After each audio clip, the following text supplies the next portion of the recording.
5 powerful देश, एक powerful alliance, BRICS. क्या है ब्रिक्स? ब्रिक्स क्यों बना? इसके गोल्स क्या हैं? इसने अभी तक अचीव क्या किया है? क्यों अमेरिका और वेस्ट इसके बारे में अक्सर बात करते रहते हैं? नमस्कार दोस्तों, आज हम बात करेंगे ब्रिक्स के बारे में। चलिए शुरू करते हैं। BRICS is an inter group made up of 5 major emerging economies. Brazil, India, Russia, South Africa और चाइना के ग्रुप को ब्रिक्स कहा जाता है। It serves as a platform for political, economic and cultural cooperation among its members, aiming to create a multipolar world order that reduces dependence on Western-led institutions like IMF और World Bank. IMF और World Bank, ये दो जो institutions हैं, इनके ऊपर जो dependence है, इसको कम करने के लिए ब्रिक्स के बारे में सोचा गया। साथ के साथ ये एक प्लेटफॉर्म है जहां पॉलिटिकल, इकोनॉमिक और कल्चरल कोऑपरेशन होता है इनके मेंबर्स के बीच में, जो ग्रुप के मेंबर्स हैं। History and formation, economist Jim O'Neill ने 2001 में ये ब्रिक का टर्म कॉइन किया to describe fast growing economies. Brazil, Russia, India, China, South Africa उस समय इस ग्रुप में नहीं था। The BRIC foreign ministers met on the sidelines of the UN General Assembly 2006 में। The first BRIC summit was held in Russia 2009 में। 2010 में South Africa ने ग्रुप को ज्वाइन किया और ये ब्रिक से बन गया BRICS. Reasons for coming together of BRIC: wanted to push reforms at multilateral institutions like World Bank and IMF, largely dominated by the Western countries. एक सवाल ये है कि ये multilateral institutions क्या होते हैं? Multilateral institutions जब 3 और more than 3 sovereign nations collab, जब 3 या 3 से ज्यादा सॉवरन नेशंस कोलैब करते हैं, सॉवरन मतलब इंडिपेंडेंट नेशंस जब कोलैबोरेट करते हैं एक इंस्टीट्यूशन का फॉर्मेशन के लिए, जिसका लीगल स्टेटस हो, एक फाउंडिंग डॉक्यूमेंट हो, रूल्स हो, कुछ रेगुलेशंस हो, और इतने सारे देश मिलके इसलिए एक इंस्टीट्यूशन बनाते हैं क्योंकि एक अकेले देश के बस में कुछ कॉम्प्लेक्स इशू को सॉल्व करने का पोटेंशियल नहीं है। तो ऐसे इंस्टीट्यूशंस को मल्टीलैटरल इंस्टीट्यूशन बोला जाता है। प्राइम एग्जांपल कौन से हैं? यूनाइटेड नेशंस, नेटो जो भी बहुत न्यूज में भी था, northern Atlantic treaty organisation.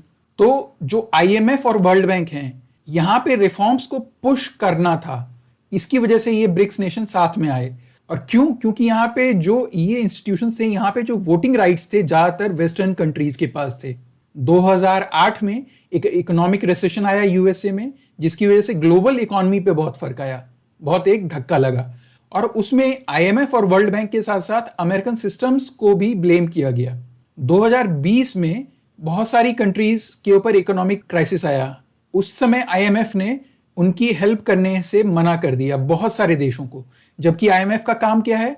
IMF का काम है फाइनेंशियल क्राइसिस में नेशंस की मदद करना, लेकिन आईएमएफ ने बहुत सारे देशों को रिफ्यूज कर दिया। ऑब्जेक्टिव्स क्या थे? To promote economic growth and sustainable development, reform global financial and governance systems to better reflect emerging economies. जो इमर्जिंग इकोनॉमीज हैं उनका पार्टिसिपेशन ग्लोबल स्टेज पे हो, ये एक कोर ऑब्जेक्टिव था ब्रिक्स का बनने का या साथ आने का। To strengthen trade, investment and technological cooperation, trade हो, इन्वेस्टमेंट हो, टेक्नोलॉजिकल कोऑपरेशन हो ग्रुप के जो मेंबर्स हैं उनके बीच में। To encourage multilateralism and respect for sovereignty, वही मल्टीलैटरलिज्म की रिस्पेक्ट हो, सॉवरेनिटी की रिस्पेक्ट हो।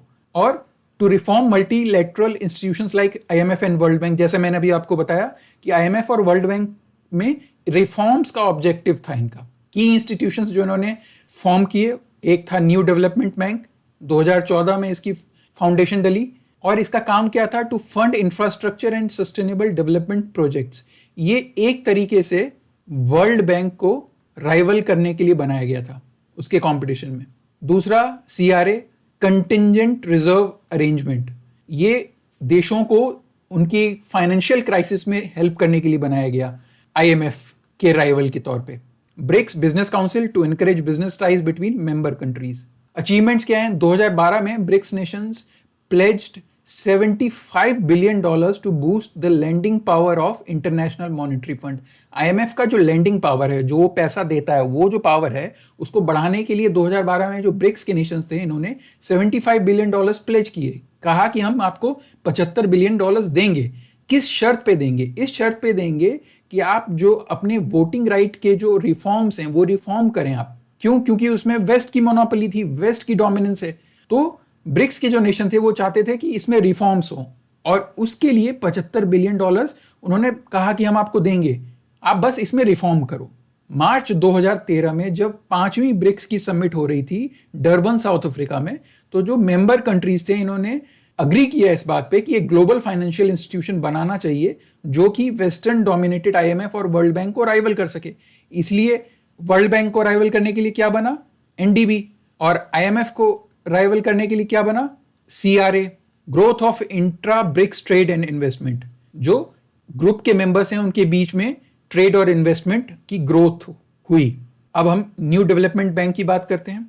During the 6th BRICS summit in Fortaleza, Brazil, the leaders signed the agreement for establishing the new development bank. It was created to rival World Bank. मैंने जैसा बताया कि world bank के rival के तौर पे इसे बनाया गया था, और इसका एम क्या था? To provide loans for various infrastructure projects in different countries. जैसे कि वर्ल्ड बैंक करता है। वर्ल्ड बैंक क्या करता है? इंफ्रा प्रोजेक्ट्स की फंडिंग करता है। वही काम एनडीबी को दिया गया, और जब ये बना उसके बाद से 2015 के बाद से एनडीबी ने $32 बिलियन से ज्यादा लोन्स में दिए हैं 80 प्रोजेक्ट्स पे। इसका हेडक्वार्टर्स शंघाई में है, चाइना में। इसके जो मेंबर्स हैं ब्रिक्स के फाउंडिंग मेंबर्स हैं। बांग्लादेश, यूएई, इजिप्ट, उरुग्वे ने 2021 में एनडीबी ज्वाइन किया। उसके बाद दूसरा क्या है? Contingent reserve arrangement, CRA. ये किसके राइवल के तौर पे बनाया गया था? आईएमएफ। फोर्टालेजा डिक्लेरेशन के बाद 2015 में स्टैब्लिश हुआ, और इसका काम क्या था? Financial assistance to countries who are facing emergency crisis, जैसे आईएमएफ का काम है। इनिशियल जो कमिटमेंट था वो $100 बिलियन का था इस काम के लिए। ब्रिक्स के प्रपोज्ड इनिशिएटिव्स क्या हैं? एक रिजर्व करेंसी बनाना to reduce dependence on US dollar. US dollar के ऊपर डिपेंडेंस कम करने का मेन रीजन क्या है, या क्यों करना चाहते हैं? इसलिए करना चाहते हैं कम क्योंकि यूएस का रिजर्व डॉलर जब कोई कॉन्फ्लिक्ट होता है तो उसमें एक पॉलिटिकल टूल बन जाता है। यूएस टर्म्स डिक्टेट करने लगता है, फेयर या अनफेयर, उसकी मर्जी के हिसाब से। क्यों? क्योंकि डॉलर रिजर्व करेंसी है। उसके बाद BRICS payment system as an alternative to SWIFT payment system. SWIFT payment के जो सिस्टम है उसके ऑल्टरनेटिव एक ब्रिक्स पेमेंट सिस्टम बनाना, ये एक प्रपोज्ड इनिशिएटिव है। ये स्विफ्ट पेमेंट सिस्टम है क्या? ये एक पेमेंट सिस्टम है। ये मतलब पैसा देता नहीं है डायरेक्टली, ये कम्युनिकेशन सिस्टम है। अब जैसे इंडिया से कनाडा पैसा भेजा गया, इंडिया से कनाडा पैसा भेजा गया, तो स्विफ्ट पेमेंट के थ्रू एक मैसेज जाएगा। कहां से? इंडियन जो बैंक है वहां से, जो कनाडा में बैंक है वहां पे। जब ये मैसेज रिसीव हो जाएगा तो कनाडा में जो बैंक है वो जो रेसिपिएंट है, जहां पे पैसा पहुंचना था वहां पे पैसा पहुंचा देगा। तो अगर स्विफ्ट जो पेमेंट सिस्टम है इसका अक्सर पॉलिटिसाइजेशन होता है कॉन्फ्लिक्ट्स के समय पे, इसलिए एक प्रपोजल है अपना एक सिस्टम बनाने का ब्रिक्स का।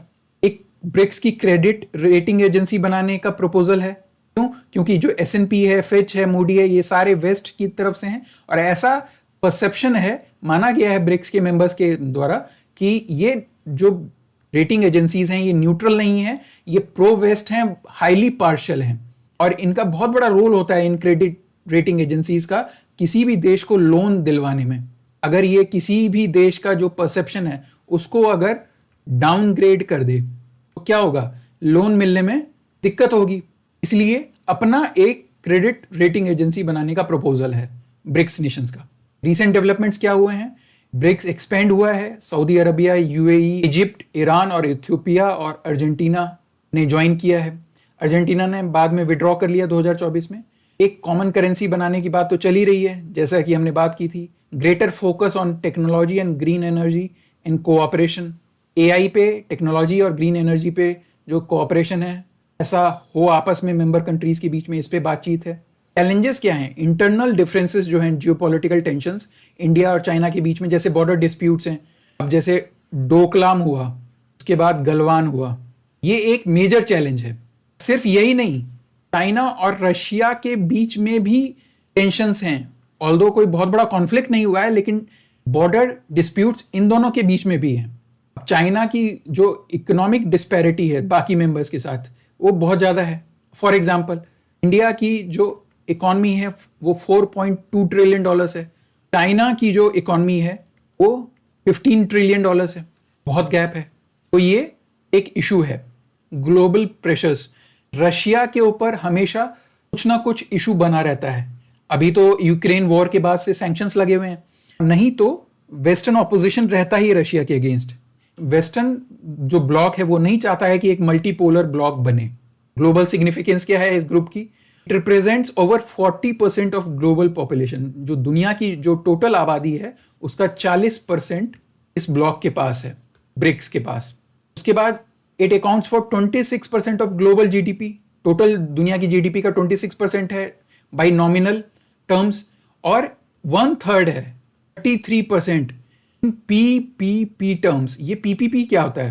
पीपीपी होता है परचेजिंग पावर पैरिटी। इसका क्या मतलब है? इसका मतलब है ये दो देशों के बीच में एक कंपैरिजन का तरीका है कि एक ए है एक बी देश है, दो देश हैं, उनकी जो इकॉनमी है उसके साइज को कंपेयर करने का तरीका है।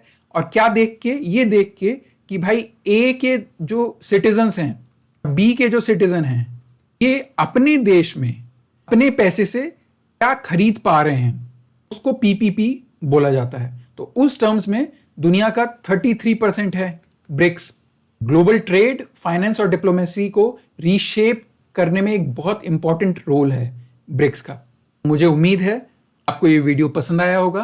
अगर वीडियो पसंद आया तो प्लीज़ लाइक करें, शेयर करें, सब्सक्राइब करें, और अगर कुछ कहना चाहते हैं तो नीचे कमेंट ज़रूर करें। जय हिंद, धन्यवाद।